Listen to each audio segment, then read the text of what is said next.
Il y a des métiers qui ont quasiment disparu et celui-ci en fait partie. Bonjour, bienvenue à l'atelier. Raphaël Fessel est sculpteur sur bois et ce matin il s'agit de reproduire un ornement religieux.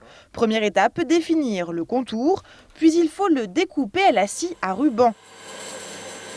Et le travail peut commencer, mais encore faut-il trouver l'outil parfait dans cette collection impressionnante d'une centaine de gouges. On part de ce coin-là et on va se retrouver à ce coin-là. En fait, on aura juste fait un mouvement arrondi, ce qui nous permettra de ne pas juste pousser et de déchirer, on va vraiment couper. Et en plus d'apprendre à couper correctement, il faut savoir respecter la fibre du bois. Les fibres finissent comme ça. Et de ce côté, les fibres finissent comme ça. Je ne peux absolument pas monter, parce qu'en montant, on va soulever les fibres et on va tout déchirer.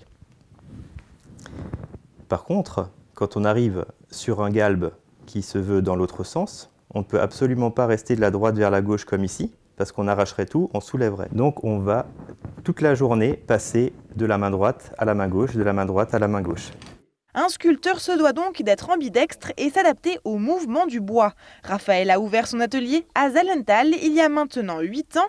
Ébéniste depuis 25 ans, il a souhaité se spécialiser. J'ai une passion pour le dessin également, donc j'ai travaillé dans le monde de la bande dessinée jusqu'à rencontrer un jour un ancien sculpteur qui m'expliquait que rares sont les élèves souhaitant se former à la sculpture, mais qui sachent dessiner. On m'a conseillé d'aller me lancer dans une école de sculpture, c'est ce que j'ai fait et ça m'a énormément plu.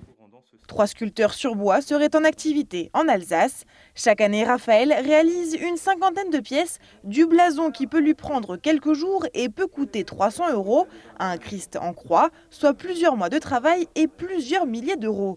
On travaille soit sur de l'ancien, donc on a des manques parfois à remplacer, que ce soit sur de l'ornement ou sur du statuaire. On a ensuite des pièces neuves, on sera sur des commandes de particuliers parfois, sur des commandes de collectivités, des crèches pour des églises, des conseils de fabrique, des communes. Et sur du bois, on peut absolument tout faire. Aujourd'hui, les commandes de particuliers restent rares, mais le sculpteur est souvent contacté pour donner des cours. Et justement, Raphaël Fessel devrait se lancer d'ici quelques semaines en partenariat avec l'Université populaire. Avec toujours la même envie, faire vivre cet art et transmettre ses secrets.